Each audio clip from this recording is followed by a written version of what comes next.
Hello दोस्तों, स्वागत है आपका एक बार फिर से युवा पीढ़ी क्लासेस के यूट्यूब चैनल पर, जो है आप लोगों के लिए डेडिकेटेड टू एक्सीलेंस। और हम आप लोगों के लिए लेकर आए हैं एक सर्वोत्तम सीरीज 1.1, जिसमें हम आपको यूपीएसआई, एमपीएसआई, बिहार और एसएससी जीडी के लिए हिंदी व्याकरण को बहुत अच्छे से पढ़ाएंगे। तो हमने कल तक बात की थी, यानी पिछली क्लास तक हमने सीखा था कि भाई हिंदी भाषा की उत्पत्ति कैसे होती है, भाषा कैसे बनती है, लिपि कैसे बनती है। तो हम उसी क्लास को आगे बढ़ाते हुए आज देखेंगे कि हम लिपि के बारे में प्रश्नों की दृष्टि से क्या सीखने वाले हैं। मतलब कल जो समझाया था वो केवल समझने के लिए था कि हम कैसे चीज़ों को समझें और सीखें। आज प्रश्न की दृष्टि से या परीक्षा की दृष्टि से देखा जाए तो अगर बात की जाए लिपि की, लिपि कैसे होती है, पहचानी जाती है, क्या होती है, तो लिपि के लिए लिखेंगे हम संकेत, कॉमा, चिन्ह या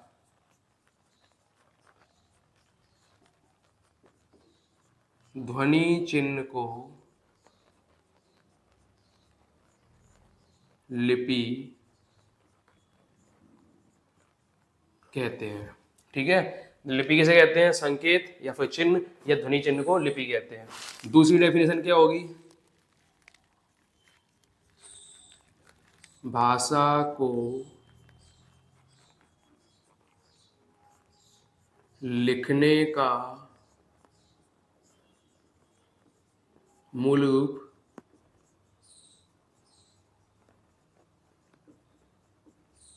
लिपि कहलाती है। ठीक है, कल जो समझा था वो हमें सीखने के लिए, समझने के लिए था, ताकि हम आसानी से इन चीज़ों को पहचान सकें, इनको सीख सकें। आज बात करेंगे परीक्षा की दृष्टि से। भाई परीक्षा में क्वेश्चन या प्रश्न कैसे पूछे जाते हैं। तो जब परीक्षा में पूछा जाएगा भाई लिपि क्या होती है, तो ऑप्शन में ऐसा कुछ लिखा होगा, संकेत या चिन्ह या ध्वनि चिन्ह या फिर ऐसा कुछ लिखा होगा। इस तरह से हम समझ सकते हैं कि लिपि कैसे कहा जाता है और परीक्षा में कैसे पूछा जाता है। अगर हम दूसरी जगह बात करते हैं वर्ण की, अक्षर की बात करते हैं आज। अक्षर क्या होता है? तो जिनके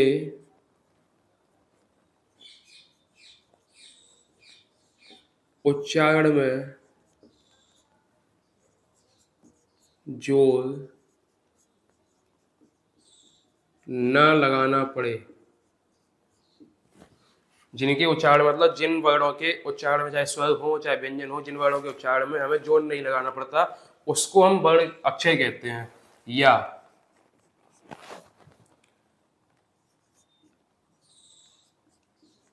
उच्चारण एक ही झटके में हो जाए, या ऐसे कोई शब्द जिनका उच्चारण, ऐसे कोई वर्ण या अक्षर जिनका उच्चारण एक ही झटके में हो जाए। अब इसके लिए हम कैसे मानेंगे भाई, कौन से ऐसे हो सकते हैं? जैसे ममता, सपना,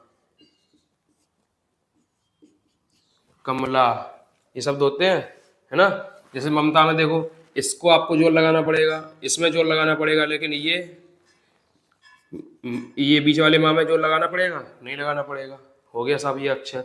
मतलब ऐसे कोई भी वर्ण जिनको बोलते समय, जिनके उच्चारण में हमको कोई जोर ना लगाना पड़े, कोई एफर्ट ना लगाना पड़े, और एक ही झटके में जिनको बोल दिया जाए, पता ही नहीं चले कि हाँ कब बोल दिया, बस उसी को बोलते हैं अक्षर। जैसे ये यहाँ पर पा, इसको हम बड़ी आसानी से बोलते हुए आगे निकल जाते हैं।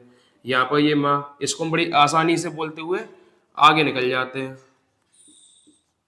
अब इसी में हम देखें एक शब्द कलम। क्या देखें? कलम। देखो का में जोर लगेगा, ला में जोर लगेगा, लेकिन माँ में जोर नहीं लगेगा। माँ में जोर नहीं लगेगा तो हम यहाँ पर इसको कह सकते हैं भाई कि यहाँ पर ये अक्षर हो सकता है। समझ गए बातों को? अक्षर वो होता है, उसे अक्षर कहा जाता है जहाँ पर बोलते समय कोई जोर ना लगाना पड़े या एक ही झटके में निकल जाए। कलम कलम कलम कलम कलम कलम कलम कलम कलम कलम, हो गया।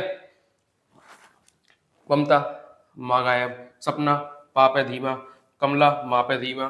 तो जिनको बोलने के लिए कोई एफर्ट ना लगाना पड़े, कोई जोर ना लगाना पड़े और एक ही झटके में इनका उच्चारण हो जाए आसानी से, उसे बोला जाता है अक्षर। ठीक है, अब देखते हैं वर्ण क्या होता है।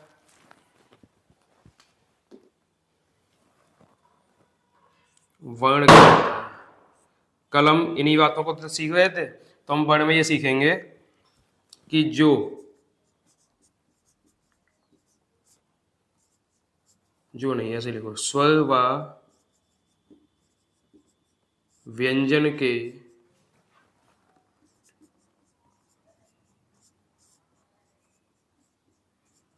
सम्मिलित रूप को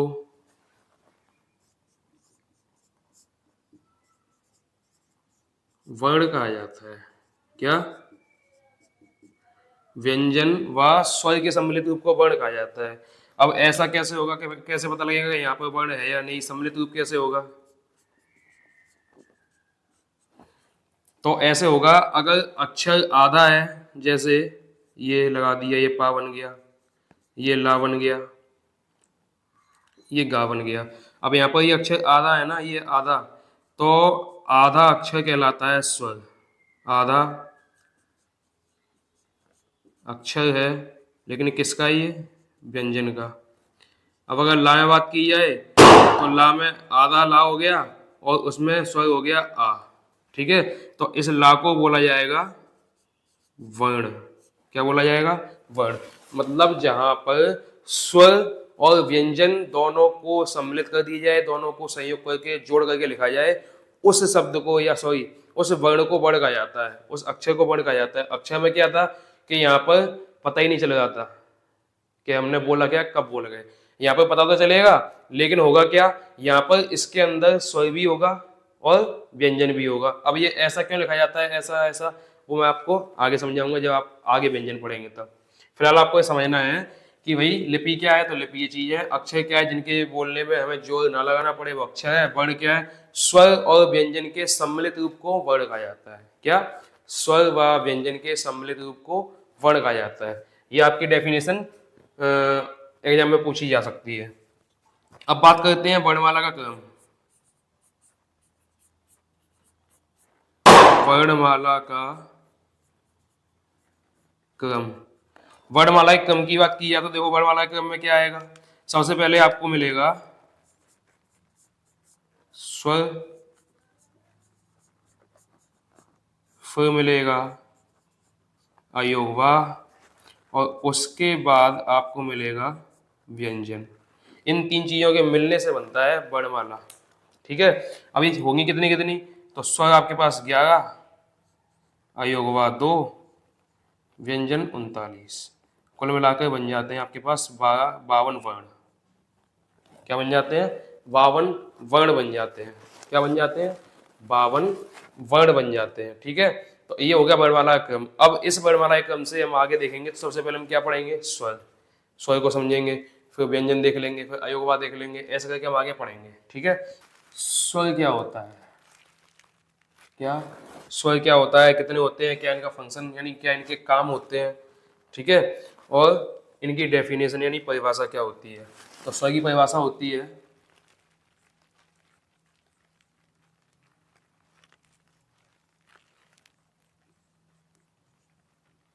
जिन वर्णों का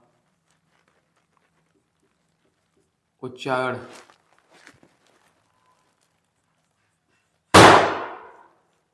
बिना किसी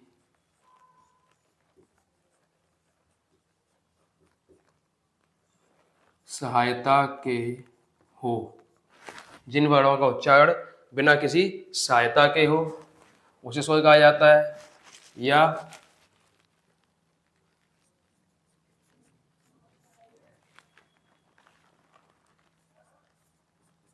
जिन वर्णों का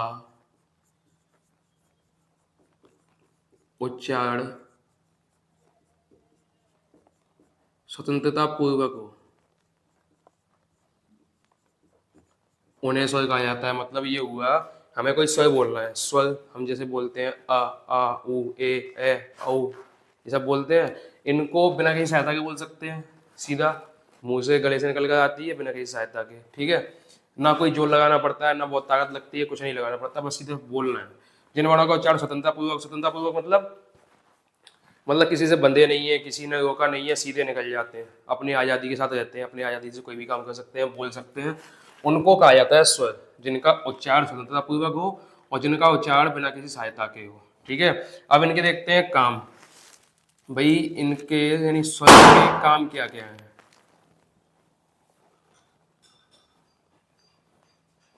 काम क्या है, तो आप साथ जान जाओ कि भाई पहला काम है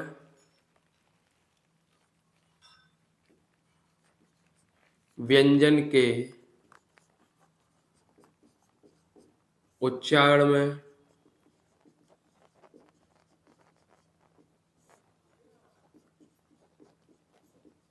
सहायक होते हैं।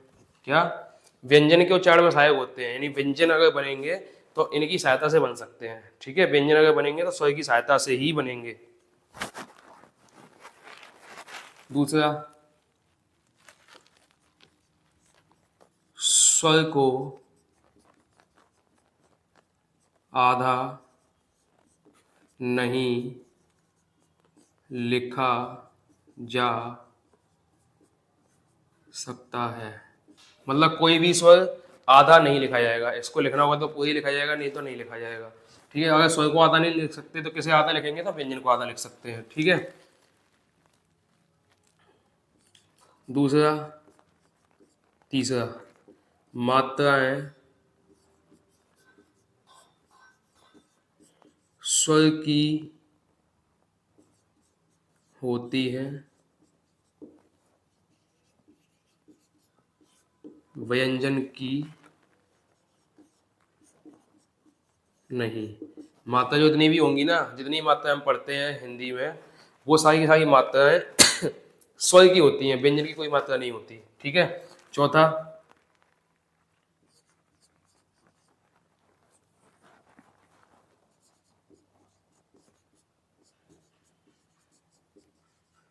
दो से अधिक स्वर मिलकर मात्राएं नहीं बना सकते।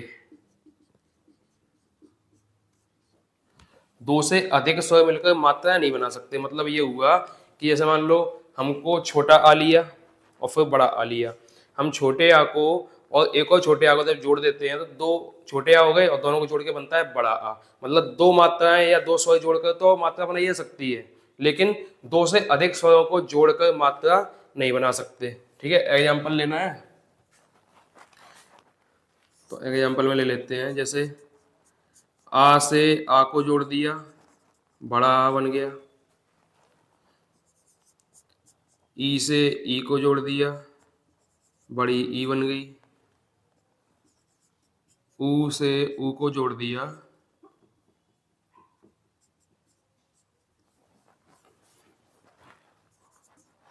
बड़ा ऊ बन गया। इस तरीके से बड़े मात्रा लेने के लिए हम छोटी मात्राओं को आपस में जोड़कर बड़ी मात्रा बना लेते हैं, ठीक है। लेकिन आप सोचोगे इसमें तीन आ जोड़ दिए जाए और फिर मात्रा बन जाए कोई बड़ी, बन सकती है, इससे बड़ा क्या होगा। दो नहीं तीन ई जोड़ दी जाए तो इससे बड़ी ई क्या होगी, दो ऊ को नहीं तीन ऊ को जोड़ा जाए, ठीक है। दो ऊ को जोड़कर ये वाला ऊ बनता है, तीन तीन ऊ जोड़ दिए जाए तो तीन ऊ से कौन सा बनाएगा, नहीं बनेगा ना। तो ऐसी डेफिनेशन है, ऐसा काम है इसका, काम नहीं तो कार्य लिख लो, ठीक है, कि भाई दो से अधिक स्वर मिलकर मात्राएं नहीं बना सकते। लेकिन इसमें भी एक अपवाद हो जाता है। अपवाद कैसा, आपने ओम तो देखा ही है, सुना ही होगा, है ना। तो ओम में जरूर होती है तीन मात्राएं,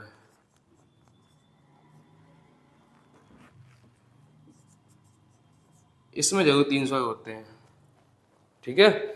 इसमें तीन स्वर हो जाते हैं। ओम को एक अपवाद लेकर चलो, एक आपको देखने को मिलेगा आगे प्लुत स्वर, प्लुत प्लुत स्वर। तो प्लुत प्लुत स्वरों में जो बातें आती हैं वो 3 स्वरों के साथ आती है, यानी 3 मात्राओं के साथ। लेकिन वो जो प्लुत स्वर होते हैं वो हिंदी में नहीं होते, संस्कृत में होते हैं। संस्कृत में मात्राएं अधिक हो जाती हैं 2 से, हिंदी में नहीं होती। तो हिंदी में कैसे लेकर आना चाहिए प्लस स्वर को?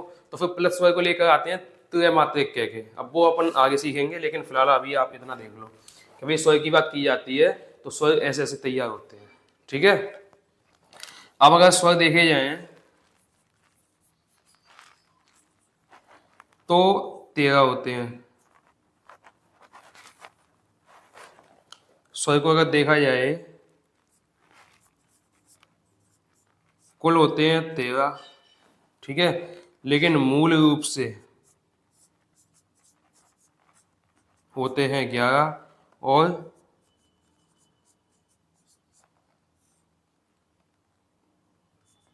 उच्चारण की दृष्टि से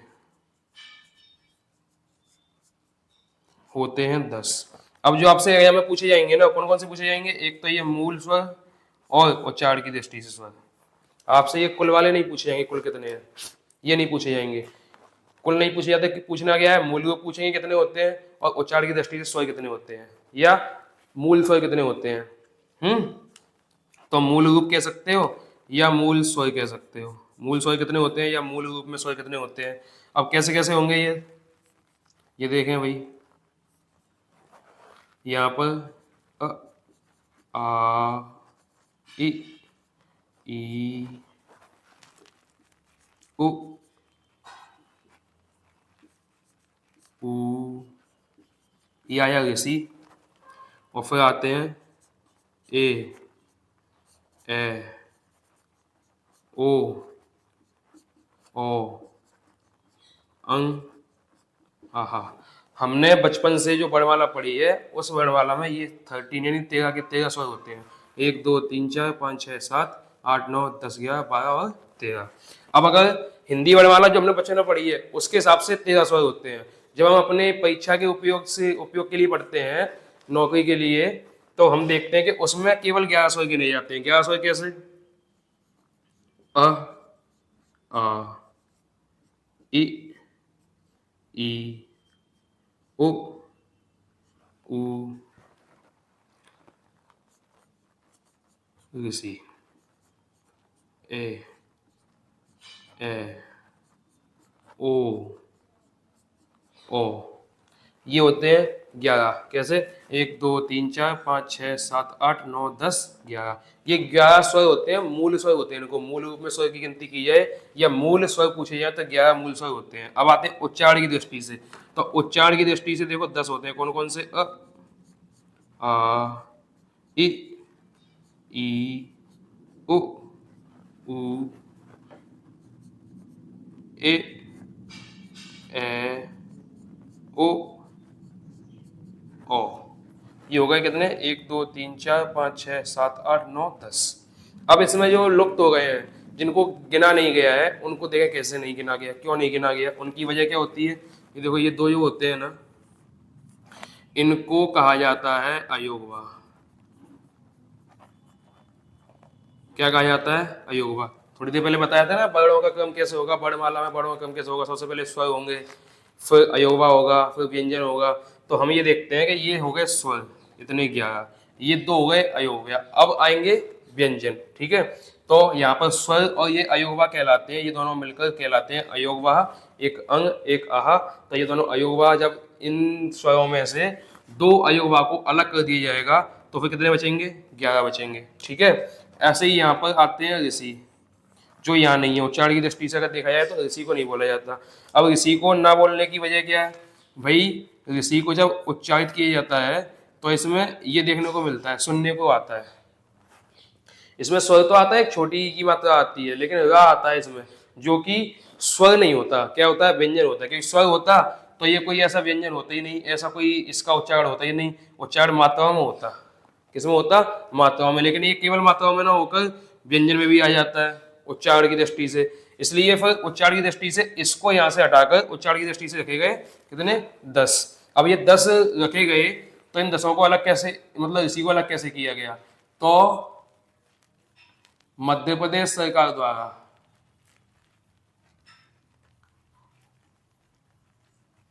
2003 में री को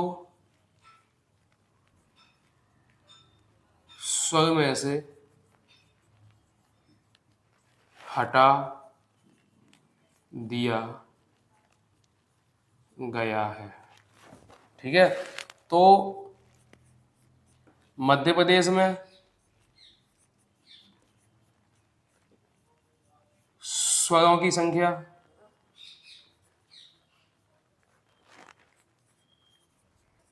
10 होती है। कितनी होती है? 10 होती है। ध्यान रखना है, जब आप मध्य प्रदेश का एग्जाम देते हो तो उसमें आपसे स्वर की गिनती पूछी जाती है, स्वर कितने होते हैं, तो आपको केवल 10 स्वर बताने हैं, क्योंकि मध्य प्रदेश में स्वर की संख्या 10 बताई गई है। कितनी बताई गई है? 10।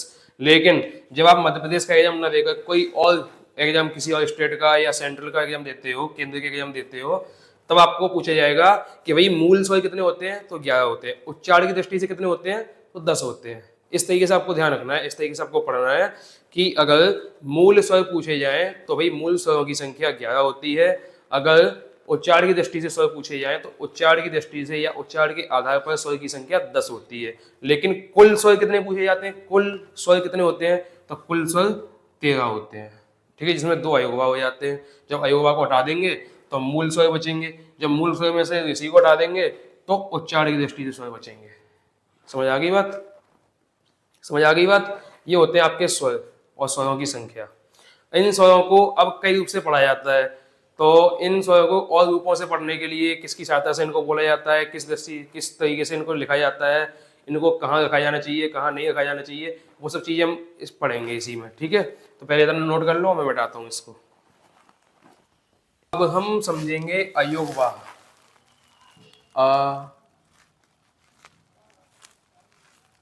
अयोगवाह समझना ये है कि अयोगवाह किसे कहते हैं, इनका नाम अयोगवाह क्यों रखा गया। तो अयोगवाह हम 2 वर्णों को बोलते हैं, एक अंग, दूसरा आह। इन 2 वर्णों को अयोगवाह कहा जाता है। इन्हें ऐसा क्यों कहा जाता है तो मैं आपको बताता हूं। ये लिखने में स्वर व बोलने में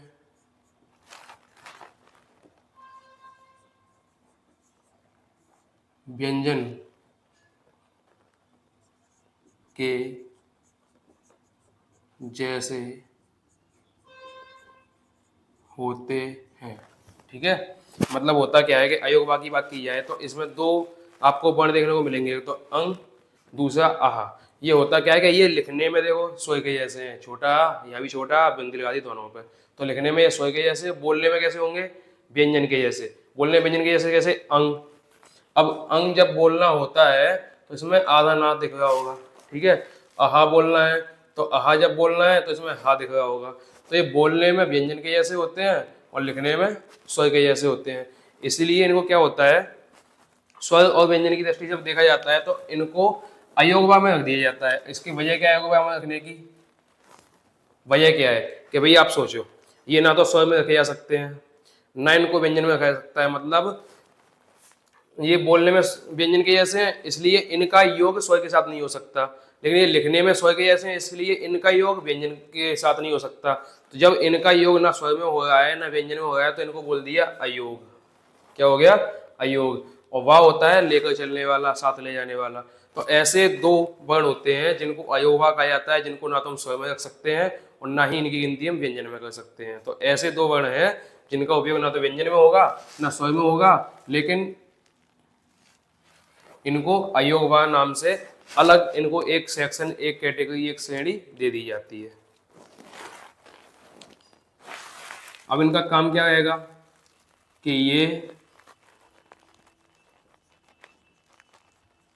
हमेशा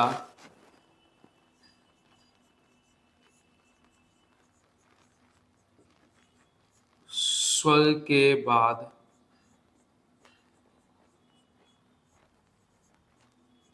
लिखे जाते हैं। कैसे लिखे जाते हैं? यानी अयोगवाह को हमेशा स्वर के बाद लिखा जाता है। स्वर के बाद कैसे, वो अभी आप आगे समझ लोगे। समझा ही देते हैं। जैसे मान लो एक शब्द हुआ महंत, क्या हुआ महंत, इनको अलग किया जाएगा तो माँ अलग हो जाएगा, हा आधा कर देंगे, यहाँ पर आ जाएगा और आ की बिंदी आ जाएगी और ता आ जाएगा, हो गया।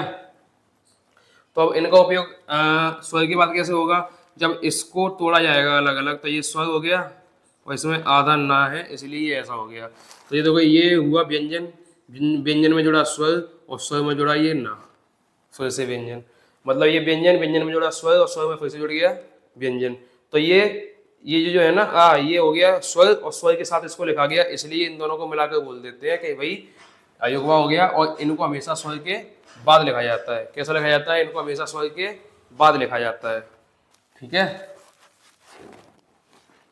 इस तरीके से आप अयुग्मा को समझ सकते हो। अब इनको और डिटेल में हम सीखेंगे आगे, हम जब स्वर को पढ़ेंगे डिटेल में, स्वर के साथ साथ इनको भी सीखते जाएंगे और हम डिटेल में इन चीज़ों को सीख सकते हैं, समझ सकते हैं। अब हम स्वर वर्ण को समझेंगे और स्वर वर्ण को समझने के लिए क्या करेंगे, सबसे पहले स्वर लिखेंगे अ आ इ ई उ ऊ ए सी ए ए ओ ओ, लिखा गया। अब बात ये आती है, इसमें हमको ये समझना है कि भाई स्वर तो हो गए ये 11, ठीक है, मूल रूप से 11 होते हैं। अब इनमें हमें समझना ये है कि इन पे देखो ये जैसे इसको लिख देते हैं आ को, हाँ लिखा। अब इसमें ये देखो एक तो ये डंडा, एक ये डंडा, इन डंडों को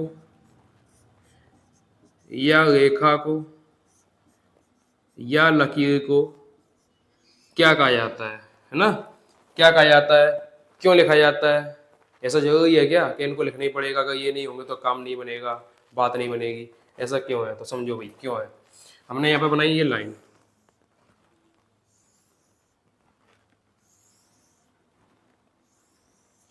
ठीक है।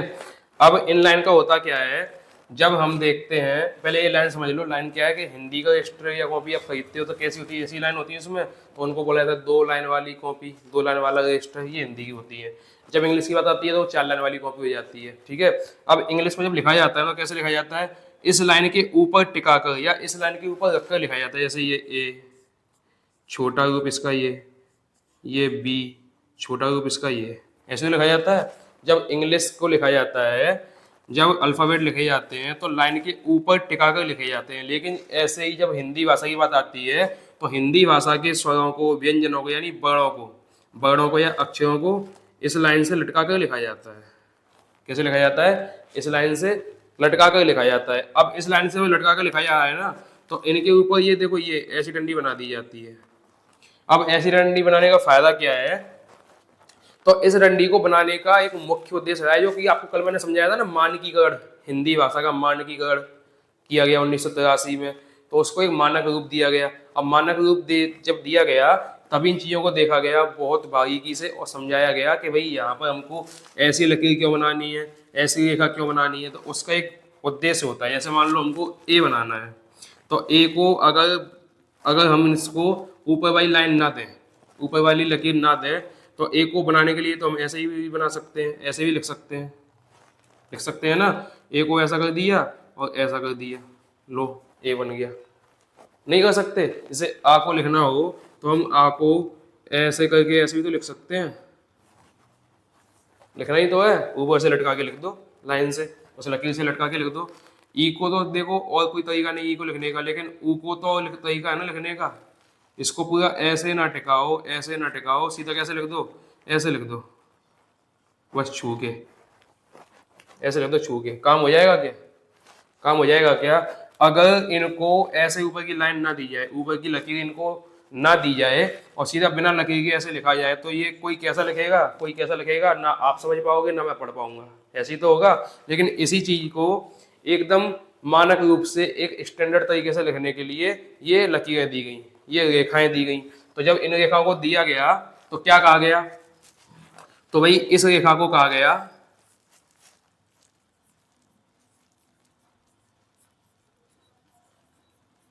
स्व रेखा, और इस रेखा को कहा गया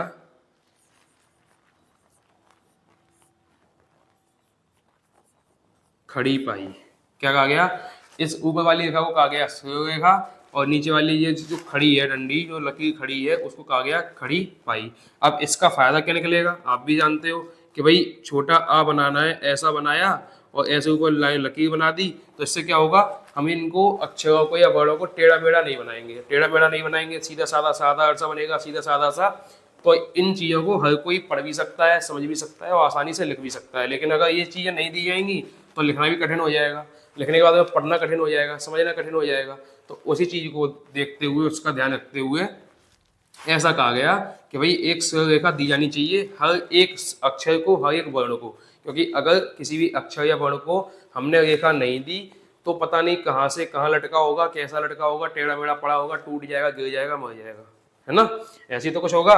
तो इसीलिए इन सभी को एक एक रेखा दी गई है, जिसे हम कहते हैं सरल रेखा। ये सरल रेखा।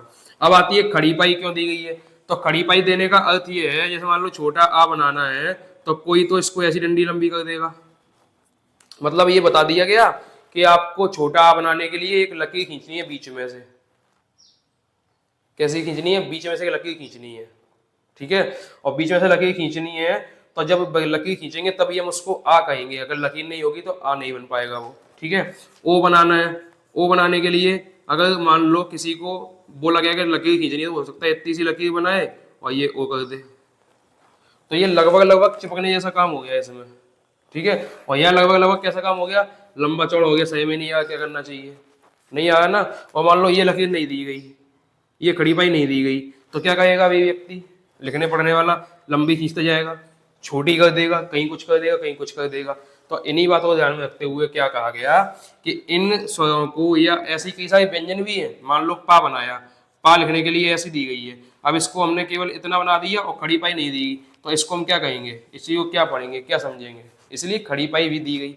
तो खड़ी पाई देने का फायदा क्या रहेगा कि अगर हमको आ लिखना है तो हम एक लिमिट में, एक हद में रहकर उस डंडी को खींचेंगे और फिर खड़ी पाई टिका देंगे। अब खड़ी पाई से होगा क्या कि खड़ी पाई के उधर वो लकीर जा ही नहीं पाएगी, खड़ी पाई के उस तरफ वो लकीर जा ही नहीं पाएगी, और जब खड़ी पाई के उस तरफ लकीर नहीं जा पाएगी तो क्या होगा? हमारे अक्षर सुगम होंगे, सुंदर होंगे, आसान होंगे लिखने में और देखने में भी सुंदर लगेंगे। ऐसे ही तो होगा। तो इसीलिए खड़ी पाई को भी याद किया गया और सिर रेखा को भी बनाकर दिया गया कि भाई जब ऊपर टिका कर लटका कर लिखना होता है तो सिर रेखा बनानी है, और जब हमें कोई भी व्यंजन और स्वर को डंडी के साथ लिखना है तो फिर उसके लिए खड़ी पाई बनानी है, ताकि कोई स्वर छोटा, बहुत छोटा या कोई बहुत बड़ा ना हो जाए। समझ गए बातों को? इसलिए इन दो बातों को ध्यान में रखते हुए सिर रेखा दी गई है और नीचे खड़ी पाई दी गई है, ठीक है? तो जब भी आप देखोगे कोई भी स्वर होगा, कोई व्यंजन होगा, हर स्वर के ऊपर, हर व्यंजन के ऊपर एक सिर रेखा होगी, और जहां जहां जरूरत होगी, आवश्यकता पड़ेगी, वहां वहां एक आपको खड़ी पाई भी मिलेगी। हो सकता है एक हो जाए, दो हो जाए। देखो ए में, इनमें कोई नहीं है खड़ी पाई, इसमें है, इसी में एक खड़ी पाई, यहाँ पर छोटी छोटी खड़ी पाई है ना? तो इनको एक निश्चित रूप दिया गया खड़ी पाई को, सिर रेखा को कहाँ से कहाँ तक बनाई जा सकती है। सिर रेखा कितनी बड़ी बनेगी भाई? जितनी बड़ी यहाँ पर अक्षर को बनाया गया उतने हिसाब से उसके बराबर तक या उससे थोड़ा सा आगे पीछे तक बना सकते हैं। ऐसा नहीं कि यहाँ से ये अच्छा लिखा है यहाँ तक बना दी, वैसा नहीं होगा, ठीक है? तो इसी को बोला गया मानक रूप, मानकीकरण, सुगम रूप देना, सुव्यवस्थित करना, उसी को दिया गया, उसी को कहा गया मानक रूप, ठीक है? तो इस प्रकार से हम समझ सकते हैं कि भाई स्वर लिखने के लिए, व्यंजन लिखने के लिए हमारे पास दो लकीरों का होना बड़ा ही आवश्यक है, जिसे एक को बोला जाता है स्वर रेखा जो ऊपर रखी जाती है, एक को बोला जाता है खड़ी पाई जो बगल में खड़ी की जाती है। तो इस प्रकार से दो रेखाएं आपको फिलहाल देखने को मिलेंगी, पढ़ने को मिलेंगी, एक स्वर रेखा और दूसरा खड़ी पाई, ठीक है? तो ये भी आपको समझ के चलना है। अब और भी कई सारे ऐसे ही छोटे छोटे संकेत होते हैं, छोटे छोटे अक्षर होते हैं, कई बिंदी होती है, कभी कुछ होती है, इन चीज़ों को भी हम आगे पढ़ेंगे, स्वर में ही आगे पढ़ेंगे। बस आप अभी इतना समझ गए ना कि खड़ी पाई कैसे होती है, क्या इस्तेमाल होता है, स्वर रेखा क्या होती है, इसका इस्तेमाल क्या होता है। बस फिलहाल हमको स्वर के अंदर खड़ी पाई और स्वर रेखा को ध्यान देना है। अब अगर हमें स्वरों को समझना है, सीखना है, तो स्वरों के भेद बताए गए हैं, ठीक है? यह प्रकार बताए गए हैं कि स्वरों को कितने प्रकार से पढ़ा जा सकता है, कितने प्रकार से लिखा जा सकता है या बोला जा सकता है। तो भेद या प्रकार कितने बताए गए हैं स्वर के अंदर? 5। कि भाई स्वर के 5 भेद होते हैं या 5 प्रकार के स्वर होते हैं। 5 कौन कौन से? तो भाई एक मात्रा के आधार पर,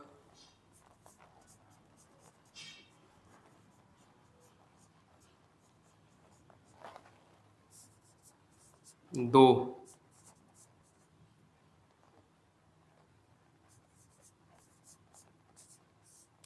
जिह्वा के आधार पर,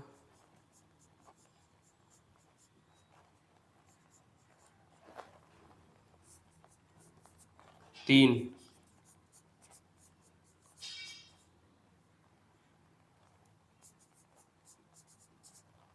ओष्ठ आकृति के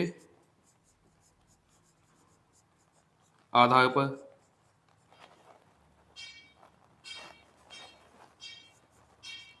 चार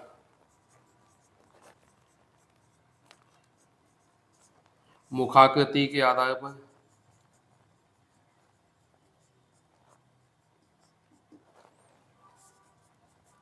पांच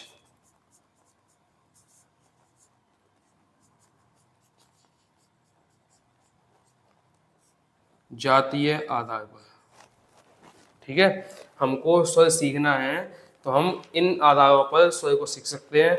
स्वर को अगर भेद या प्रकार बताए जाए तो स्वर के 5 भेद या 5 प्रकार बताए गए हैं, मात्रा के आधार पर, जिह्वा के आधार पर, ओष्ठाकृति के आधार पर, मुखाकृति के आधार पर और जातीय आधार पर।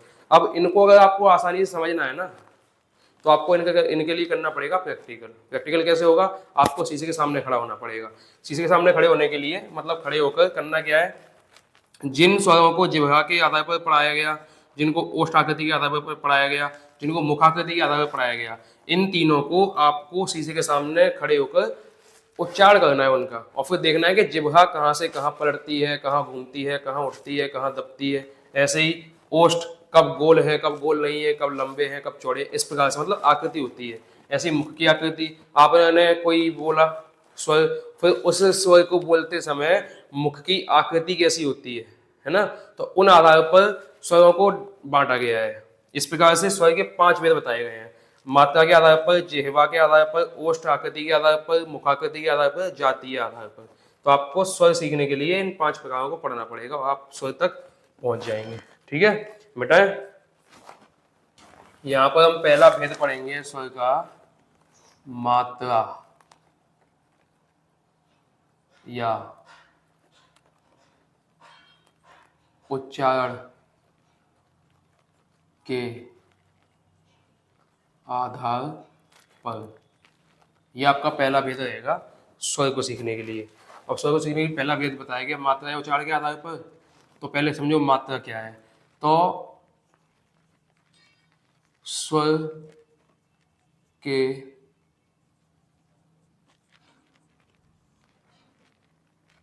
स्वर को उच्चारण करने में लगा समय, स्वर को उच्चारण करने में लगा समय, स्वर को उच्चारण करने में लगा समय मात्रा कहलाती है।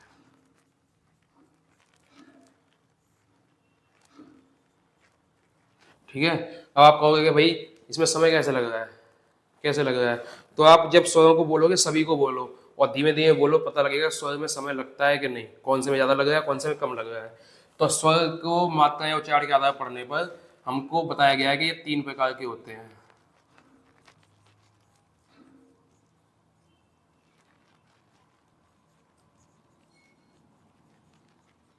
और यहाँ मात्रा का सीधा सीधा सिंपल सा मीनिंग ये है कि उच्चारण करने में जो समय लग रहा है उसको मात्रा कह देते हैं, और उसी प्रकार से 3 भेदों को पढ़ा जाएगा। ठीक है, पहला भेद क्या कहलाएगा?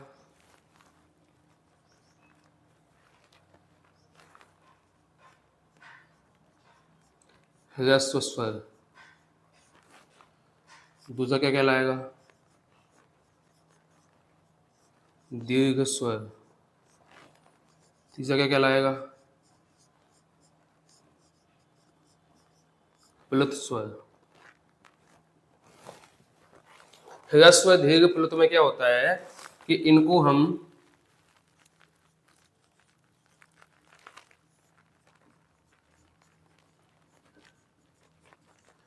ह्रस्व को हम एक मात्रक स्वर कहते हैं,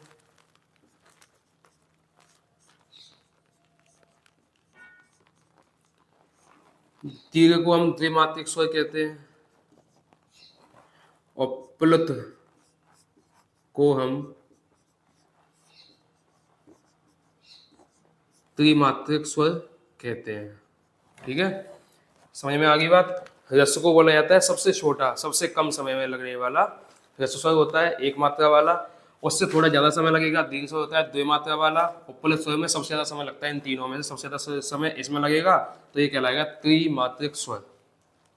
ठीक है, जब तीन स्वर हो जाते हैं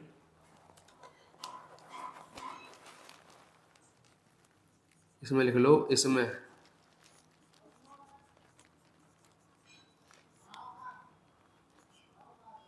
सबसे कम समय लगता है, सबसे कम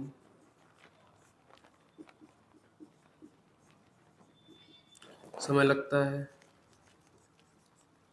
इसमें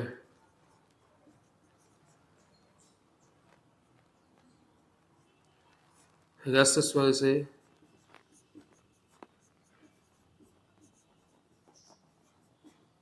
दो गुना समय लगता है।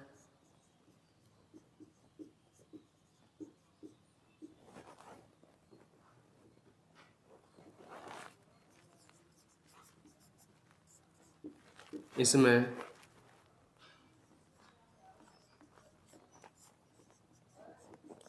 ह्रस्व स्वर से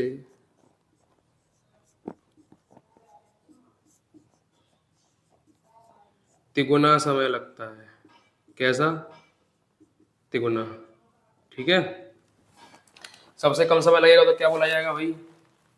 छोटा आ, छोटी ई, ऊ।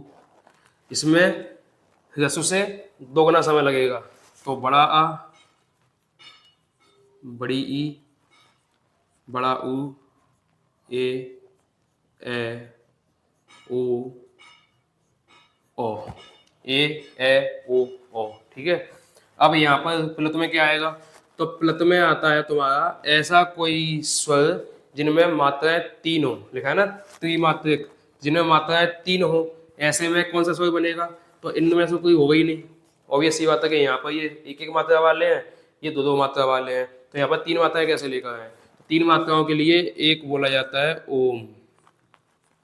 एक स्वर होता है, जब इसको लिखा जाए तो ऐसे लिखा जाए, बोला भी जाता है लंबा खींचते हुए ओ, या ऐसा ओ, है ना। और जब अब अगर मान लो ऐसा लिखा जाएगा ओ,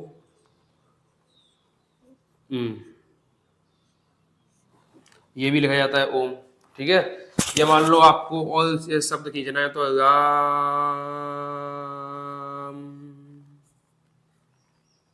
तो ऐसे ही तो खींच के लिख सकते हैं। ठीक है, तो ऐसे शब्दों को या ऐसे स्वरों को त्रिमात्रिक स्वर कहा जाता है, जहां पर स्वर को खींचकर बोला जाए, खींचकर, लंबा खींचकर बोला जाए राम। ठीक है, अब इनमें होगा क्या? इसको देखो और इसको देखो, तो इसमें समझना ये है कि जब आपको ऐसा देखने को मिले तो ये होता है संस्कृत या तत्सम से आया हुआ।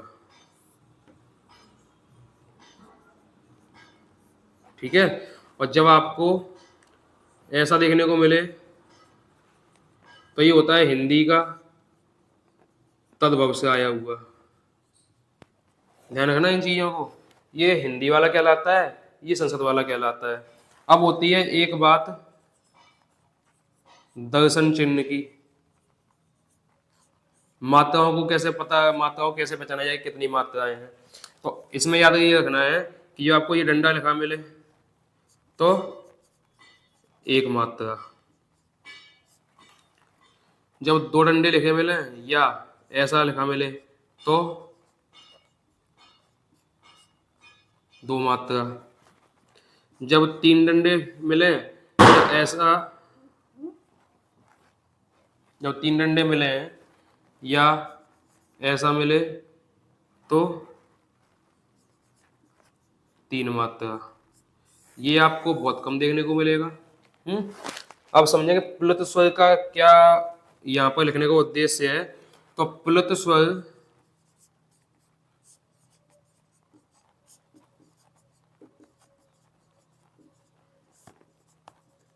संस्कृत के स्वर होते हैं, संस्कृत के स्वर होते हैं प्लुत स्वर, ठीक है। तो इन प्लुत स्वरों को हिंदी भाषा में नहीं रखा जाता है, बिल्कुल भी नहीं रखा जाता प्लुत स्वर को हिंदी भाषा में। तो फिर अगर प्लुत स्वर को हिंदी भाषा में नहीं रखा जाता है तो यहाँ क्यों लिखा गया है? तो इसको लिखने की वजह ये होती है कि भाई कभी कभी हिंदी ये से जो शब्द है, ये जो शब्द है, ये जो शब्द है हिंदी में ही तो होते हैं। ये राम हिंदी में, ओम को हिंदी में ही बोल लेते हैं, संस्कृत भी हो जाता है उसका। तो इनको कैसे रखा जाए इसके अंदर? तो यहाँ पर हिंदी भाषा में प्लुत स्वर को त्रिमात्रिक स्वर के नाम से लाया गया।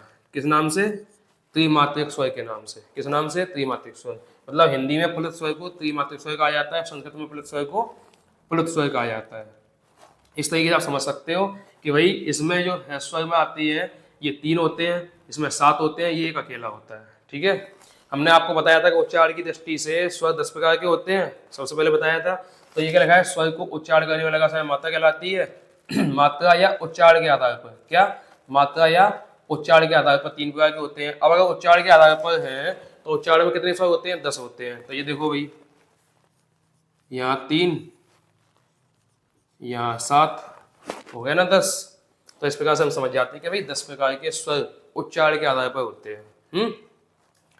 अब जो हमने ये लिखा है ना ह्रस्व को, ह्रस्व को समझना है।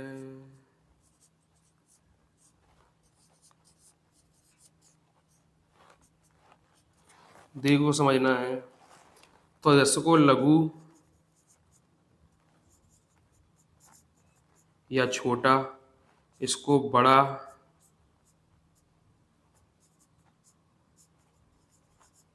या संधि,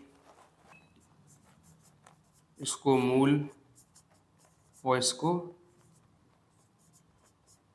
संयुक्त स्वर के नाम से भी जाना जाता है। बात समझ आई? मतलब आपके एग्जाम में क्वेश्चन देखने को मिले तो पहले तो ये समझ जाओ कि ह्रस्व का अर्थ होता है लघु, छोटा, मूल या लघु, छोटा या मूल, और दीर्घ का अर्थ होता है बड़ा या संयुक्त, ठीक है। अब जैसे मान लो दीर्घ है, ये वाला दीर्घ है, तो ये बना कैसे होगा? बड़ा। बड़ा बना कैसे होगा? छोटे छोटे 2 को मिलाकर बड़ा बन गया, तो संयुक्त हो गया। और दीर्घ का अर्थ तो बड़ा होता ही है। अब इसी दीर्घ स्वर को हम संधि में उपयोग करते हैं तो संधि स्वर हो जाता है। ये जो ह्रस्व होता है इसका अर्थ होता है लघु, इसी का अर्थ होता है छोटा, और इसी लघु और छोटे को हम देखते हैं कि भाई ये जो होते हैं लघु और छोटे वाले, ये मूल स्वर होते हैं। छोटा आ, छोटी ई और छोटा ऊ, क्योंकि इन्हीं तीनों के जोड़ने से हम इसको जोड़ने से ये बनाते हैं, इसको जोड़ने से ये बनाते हैं, इसको जोड़ने से ये बनाते हैं, और इन तीनों का आपस में जोड़ा जाए तो ये बनाते हैं। इसलिए मूल स्वर तो यही होते हैं। जब भी पूछा जाए मूल स्वर कितने होते हैं, मतलब मात्रा या उच्चारण की दृष्टि से मूल स्वर कितने होते हैं, है ना। मात्रा या उच्चारण की दृष्टि से मूल स्वर कितने होते हैं? 3 होते हैं। मात्रा या उच्चारण की दृष्टि से संयुक्त स्वर कितने होते हैं? 7 होते हैं। मात्रा या उच्चारण की दृष्टि से छोटे स्वर कितने होते हैं? 3 होते हैं। मात्रा या उच्चारण की दृष्टि से बड़े स्वर, दीर्घ स्वर कितने होते हैं? तो 7 होते हैं। समझ गए बातों को? ऐसे क्वेश्चन बनेंगे, ऐसे ही आपको समझ के चलना है, ठीक है। ये मात्रा या उच्चारण के आधार पर हो गए 3 प्रकार के। इनको ऐसे समझना है, इनको याद करके चलना है, ये आपके एग्जाम में क्वेश्चन पूछे जाते हैं।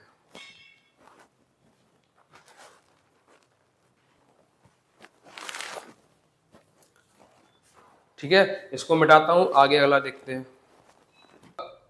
आ, ए, ई, ओ, ऊ, ए, ओ, ऐसे बोलना पड़ेगा, पता लग जाएगा कि किसमें समय लग रहा है। जो ह्रस्व, लघु, छोटे मूल स्वर है उनमें समय कम लगता है, 1 क्षण का समय लगता है 1 सेकंड का, ठीक है।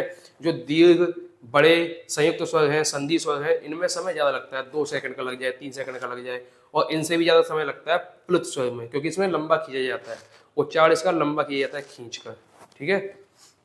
दूसरा प्रकार क्या था अपना? दूसरा था हमारा जिह्वा के आधार पर।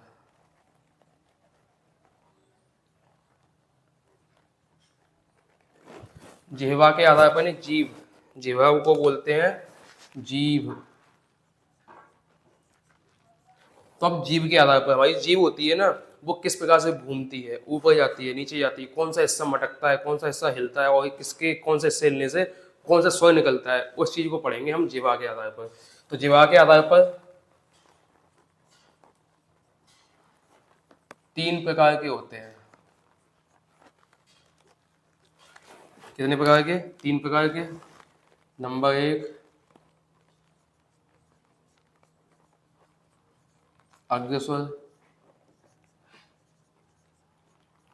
नंबर 2 मध्य स्वर, नंबर 3 पश्च स्वर। अब अग्र मध्य पश्च का मीनिंग क्या निकलेगा? अग्र का मतलब होता है आगे, मध्य का मतलब होता है बीच में, और पश्च का मतलब होता है पीछे। मतलब जीव के आगे वाले हिस्से से, आगे वाले हिस्से से बोला जाए तो अग्रस्वर, जीव के बीच वाले हिस्से से बोला जाए तो मध्य स्वर, और जीव के अंतिम वाले पीछे वाले हिस्से से बोला जाए तो पश्च स्वर होता है। होता क्या है कि जिह्वा के आधार पर जब बात की जाती है तो जिह्वा से बोलने के लिए हमें कोशिशें करनी पड़ती हैं, है ना, स्वरों को बोलने की। तो इसी जिह्वा के आधार पर हम ये भी कह देते हैं कि भाई जिह्वा के साथ साथ प्रयत्न के आधार पर या प्रयत्न के आधार पर ये 3 प्रकार के होते हैं, अग्र मध्य पश्च। अगर मध्य की बात की जाती है तो इसमें आता है आपका आ, ठीक है, और इसी को बोला जाता है उदासीन स्वर।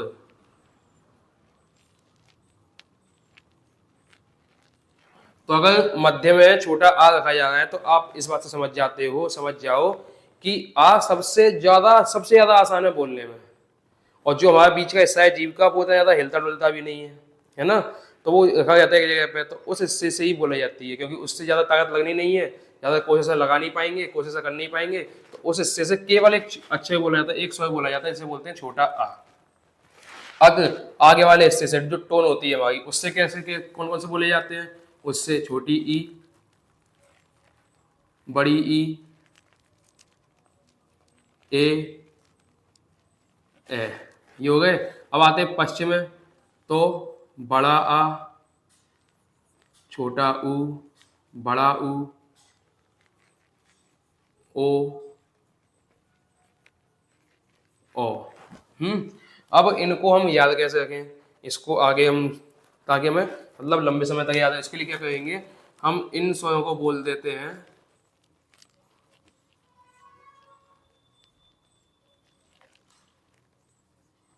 लोटनिक स्वर। कैसे? लोटनिक स्वर। लोटनिक स्वर से हम क्या समझेंगे? लोटनिक स्वर का क्या मतलब होता है? तो लोटनिक स्वर से हम ये समझ जाते हैं कि भाई ऐसे कोई स्वर जो लोटते हो। लोटना मतलब लेटना, लुढ़कना, उसको बोलते हैं लोटना या लोटनिक स्वर। अब ये लोटनिक स्वर है तो लुढ़केंगे कैसे? तो आपने क्या किया, इस ई को इस तरीके से बनाया, ठीक है। अब अगर ये ई इस तरीके से बनी हुई है, जो बड़ी रूप में इस तरह से आ गई, ये मान लो ए को आपने ऐसा बनाया,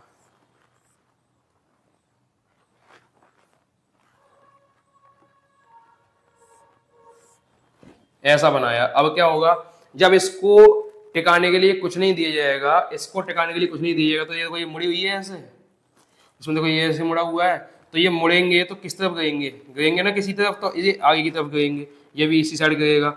जब ये गएंगे ना तो ये मतलब क्या है, लौट रहे हैं, लुढ़क रहे हैं। क्या हो रहे हैं? ये लौट रहे हैं, लुढ़क रहे हैं। तो लौटने और लुढ़कने की वजह से इनको कहा गया है लोटनिक स्वर।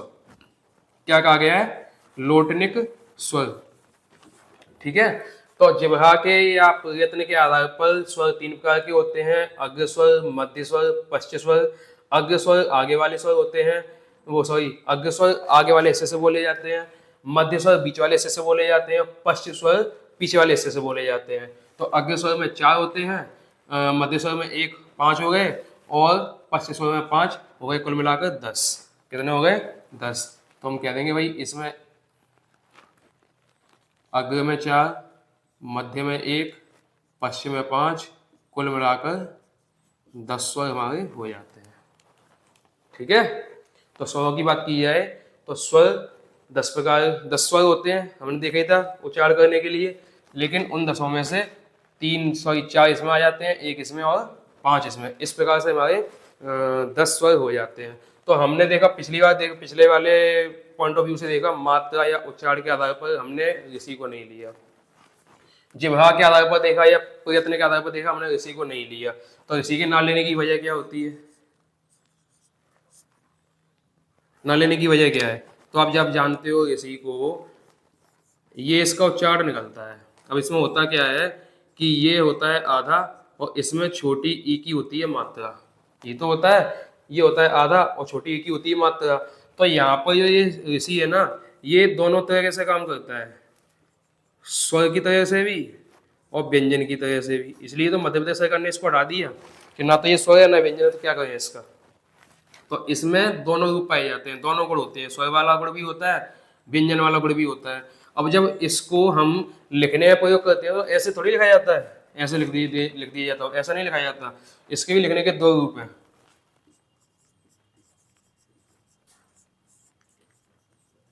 लिखने की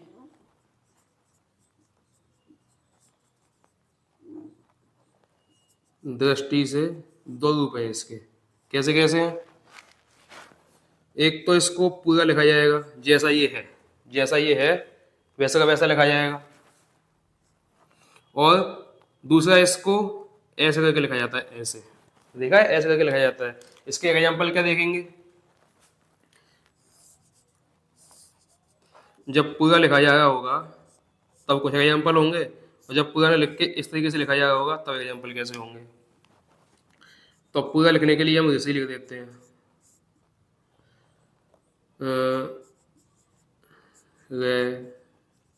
रत्य। ये दिशा का नाम होता है, दिशाएं जो होती हैं ना हमारी, उनमें से एक दिशा का नाम होता है ये, ठीक है। और इसको देख लेते हैं। इसके लिए हमको क्या करना पड़ेगा? ग्रह और पृथ्वी, ऐसी तो होगा। इसको लिखने के लिए हम नीचे लगाते हैं, देखो ये नीचे लगा है, ये देखो ये नीचे लगा है। इस तरह से जो हमें शब्द देखने को मिलते हैं जिनमें रा को नीचे लटका कर बनाया जाता है। कैसा? नीचे लटका कर बनाया जाता है। उन रा को हम ऋषि से लेकर आते हैं, ठीक है। अब इसमें होता क्या है कि इसको जब बोल रहे हैं ना हम, तो कैसे बोल रहे हैं? ग्रह, मतलब गा पे कमजोर लग रहा है, रा पे ज्यादा लग रहा है। पृथ्वी में पा पे कमजोर लग रहा है, रा पे ज्यादा लग रहा है। तो जिस पे कमजोर लगता है वो आधा मानते हैं, और जिस पे ज्यादा जोर लगता है तो वहां पर उसको पूरा मानते हैं। तो यहाँ पर गा जो होगा ना ये आधा होगा, रा जो होगा वो पूरा होगा, और हा जो होगा वो तो है ही जैसा भी है। मतलब ये हम ये नहीं देखने वाले कि इसमें से हम स्वर को कैसे निकालेंगे, वो बात की बात है। तो जो ये रा है ना, इसको जब लिखा जाता है ना तो इसको ये होता है, ठीक है। कभी कभी बोलते हैं इसको इस तरीके से, तो जो व्यक्ति इस तरीके से बोल रहा है ना वो उसका उच्चारण सही से कर रहा है, लेकिन जो व्यक्ति इस तरीके से बात कर रहा है उसका उच्चारण गलत है बोलने में, ठीक है, पहली बात। दूसरी बात, जब इसको लिखा जाता है इसकी मात्राएं देखी जाती है तब भी इसी तरीके से देखा जाता है, ठीक है। तो आपने देखा होगा ये संस्कृत शब्द है, संस्कृत, आप संस्कृत में तो पढ़ी होगी, है ना। जब संस्कृत को जब इंग्लिश में लिखा जाता है तो कैसे लिखा जाता है? संस्कृत या फिर संस्कृत, कौन सा सही माना जाता है? ये आर के बाद ए वाला या आर के बाद आई वाला, है ना। तो आपको बता दिया जाए कि ये जो आई बनाया जाता है ना ये सही माना जाता है, इसको गलत करा दिया जाता है। भैया सही में आ गई। अगर हम इसके आगे आ लगाएंगे तो फिर ये वाला या ऋषि वाला बन ही नहीं पाएगा, क्योंकि ऋषि में तो मात्रा चाहिए ना तुम्हें, लेकिन इसमें आई बना देते हैं तो मात्रा हमारी पूर्ण हो जाएगी। वैसे ही जब इसमें मात्रा देखी जाएगी कि भाई का तो हो गया छोटा आधा, तो फिर जो रा बचा है वो होगा पूरा, और वो अगर पूरा होगा तो किस हिसाब से होगा? इसकी दृष्टि देखी जाए तो कैसे इसको पूरा कहा जाएगा? इस तरीके से कहा जाएगा। ऐसी पृथ्वी में से रा को अलग किया है तो रा इस तरीके से निकलेगा, आधा रा नहीं निकलेगा कि भाई अपन ने इसको निकाल दिया ये बन गया, तो ये तो गलत है, ये होगा सही। ऐसे ही इसमें से ग्रह में से निकलेगा तो इसमें से रा अकेला ये नहीं निकलेगा, नीचे वाला सही माना जाएगा, ठीक है। जब भी जैसे ये देखो दृष्टि लिखा है, दृष्टि में क्या होगा? यहाँ पर दा होगा आधा, रा होगा और रा पर होगी मात्रा, सा होगा आधा, टा होगा और टा पे छोटी की मात्रा होगी। इस तरीके से हम वर्ण विच्छेद करते हैं या वर्ण विन्यास करते हैं, ठीक है। तो इस वर्ण विच्छेद में, इस वर्ण विन्यास में देखते हैं कि द इसमें छोटा है, रा पूरा है, क्योंकि रा पे मात्रा चढ़ी हुई है। सा आधा है, टा आधा है, टा पे भी मात्रा चढ़ी हुई है। अगर इस मात्रा को ना लिखा जाए ऐसे अलग करके और टा को सीधे सीधे लिखा जाए तो ये ऐसा हो जाएगा टी, जैसे यहाँ पर री वैसे यहाँ पर टी। समझ गए बातों को कि यहाँ पर जिस शब्द में या सॉरी जिस वर्ण में, जिस अक्षर में रा जुड़ा हुआ है वो अक्षर तो आधा होगा। जिस अक्षर में रा जुड़ा हुआ है ऋषि वाला वो अक्षर तो आधा होगा, लेकिन जिसमें रा, जो रा है ना अपने आप में, वो पूरा होगा। ठीक है, ये वाला रा जिस अक्षर में लिखा हुआ है वो अक्षर आधा होगा और ये वाला रा पूरा होगा। समझ आ गई बात? समझ आ गई बात? इसलिए लिखा गया ये पूरा, इसको इस अक्षर से डिनोट किया गया है, समझाया गया है, दर्शाया गया है, इस तरीके से, इस संकेत से दर्शाया गया है। ठीक है, तो इस संकेत को जब देखा जाए ना तो हम कह देंगे कि ये अपने आप में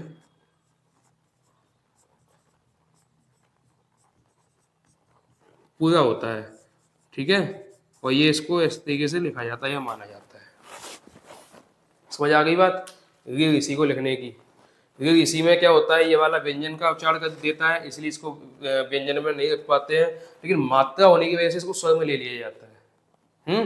अब एक आपने देखा होगा काफी समय पहले, जो अभी तो मानकीकरण हो गया, मैंने आपको बताया। आधुनिक हिंदी में बात की जाए तो आधुनिक हिंदी में ऋषि को ऐसे लिखा जाता है, लेकिन पुराने समय में जो ऋषि बनते थे वो ऐसे, पहले ये दोनों चलते थे, ये भी और ये भी। अब आधुनिक हिंदी में क्या हुआ है, आधुनिक हिंदी में इसको कर दिया गया है कैंसिल, और ये अभी भी जिंदा है।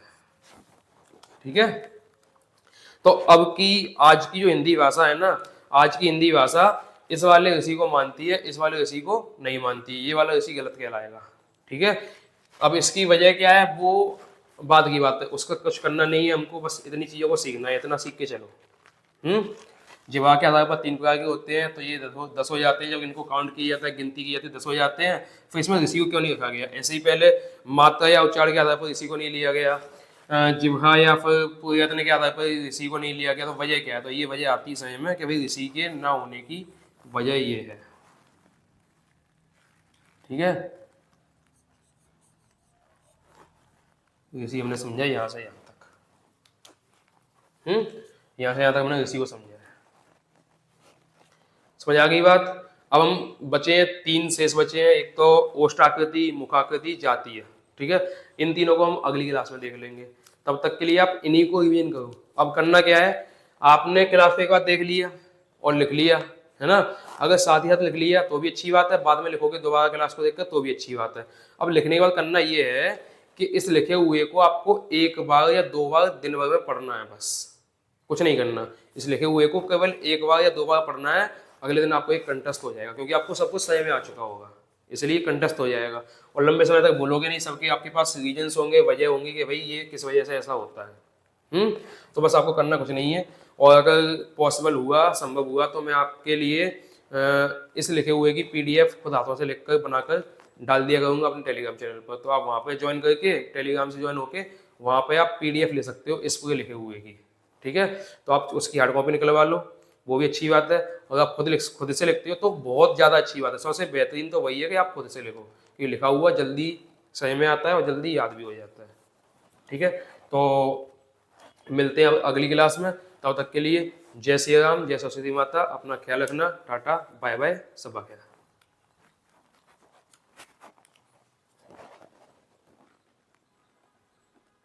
वालों को करने के लिए देखिए, एक तो बेसिक ट्रिक है, एक तो लाइक और शेयर ठोक दीजिए, महाकाल का दबा के लाइक और शेयर ठोक दीजिए। पूरा साल मेहनत करता हूँ आपके लिए बेटा, ऐसा नहीं चलेगा। खत्म, देखो मत, जल्दी से करो सब्सक्राइब। एक लाइक भाई, लाइक करे, फॉलो करे, शेयर करे। क्या चाहिए बदले में हमें? बस एक प्यारा सा लाइक। तो इस वीडियो को लाइक कर देना और सब्सक्राइब कर दो यार। सब्सक्राइब यार, सभी की मांगे मैं पूरी करता हूँ। मेरी एक ही तो मांग रहती है कि सब्सक्राइब कर दो चैनल को। तो जिसने भी चैनल को सब्सक्राइब किया है उसको जय हिंद, जय भारत और दिल से सैल्यूट। ये इस तरीके का सैल्यूट। जिन्होंने सब्सक्राइब कर रखा है और जिन्होंने नहीं किया है कर दो यार, आज जोड़ के विनती है।